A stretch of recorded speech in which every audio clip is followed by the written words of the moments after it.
Welcome back to my channel, guys. It is Yuga, voice of the dragons, and if you're not familiar with who I am a dragon priest.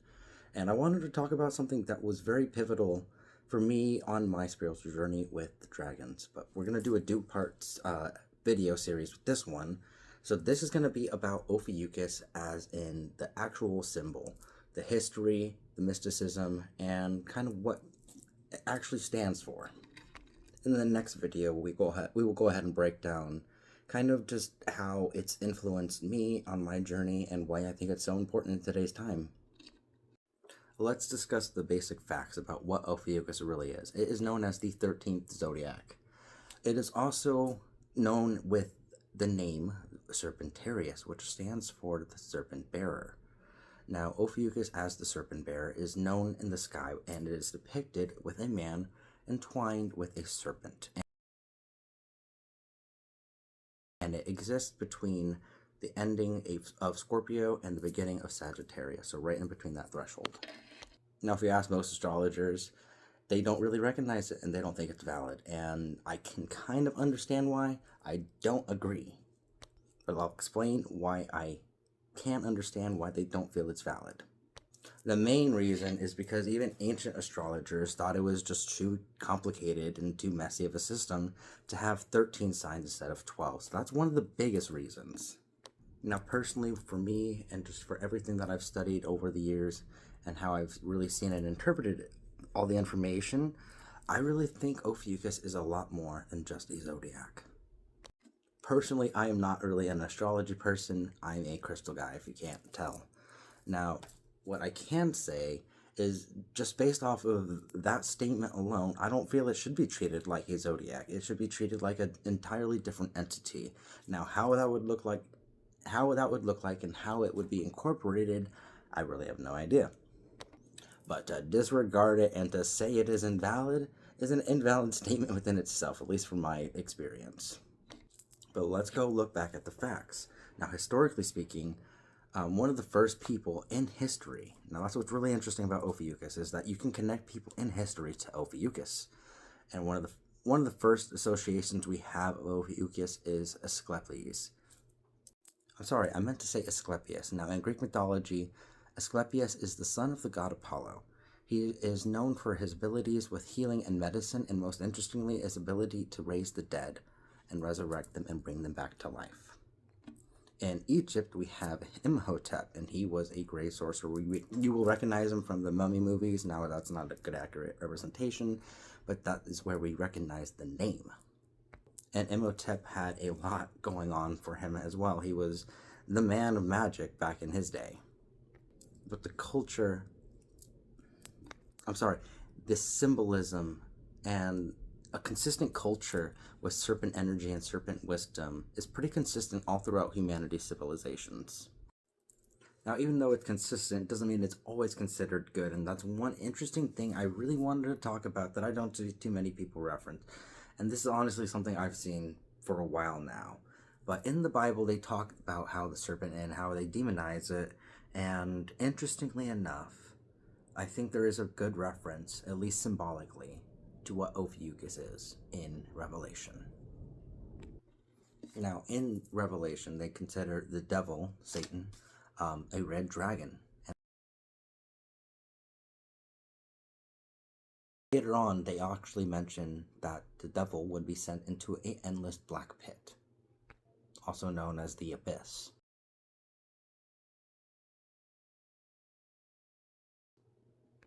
But when you look at Ophiuchus in the sky, interestingly enough, it actually contains a supermassive black hole, and until recently, it had one of the highest energetic signatures in our observable universe, and it was the closest one to our very own solar system.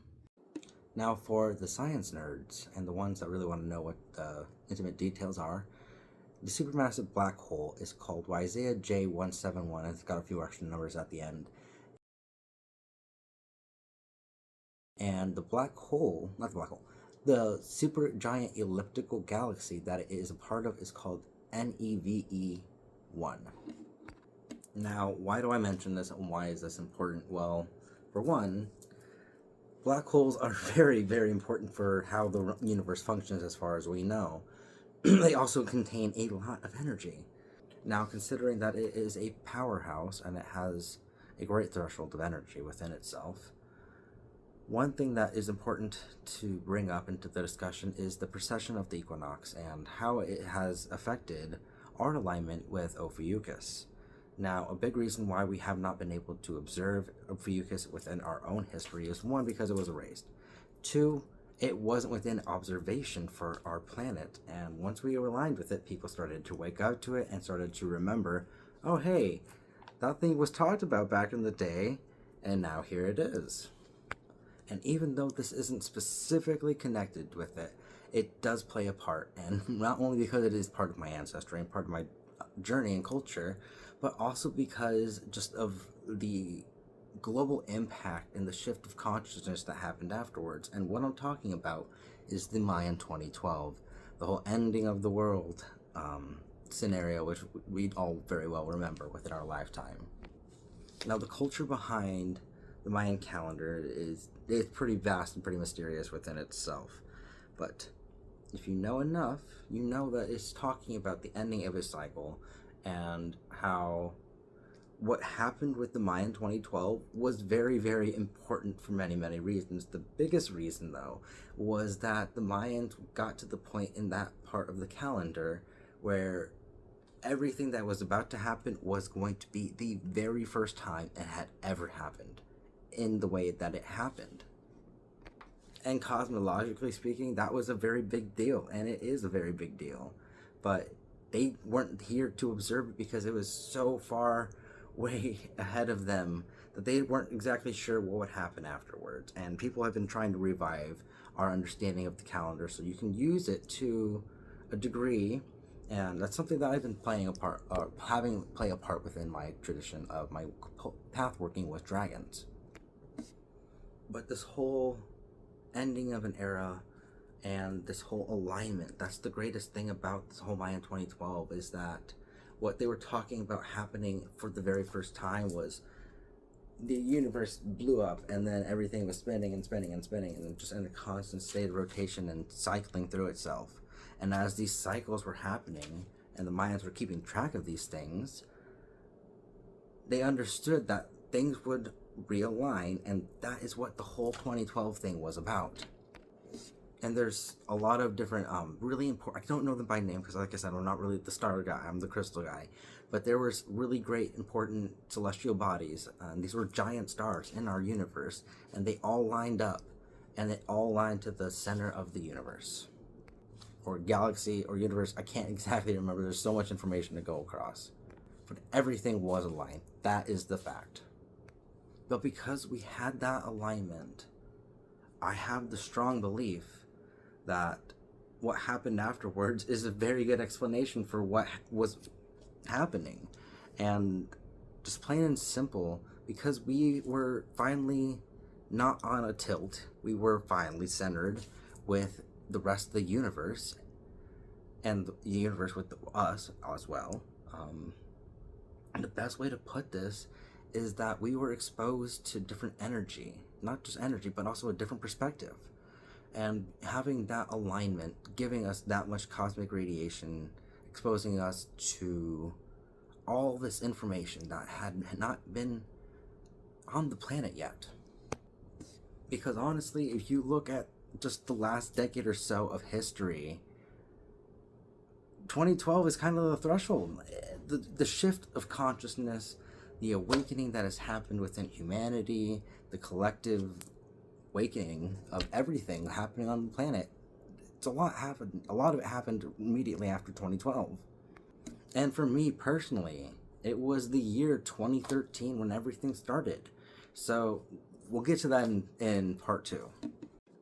But with this alignment and this information and everything that is happening for the first time, what does it mean for everyone on this earth and for our shift in humanity right now?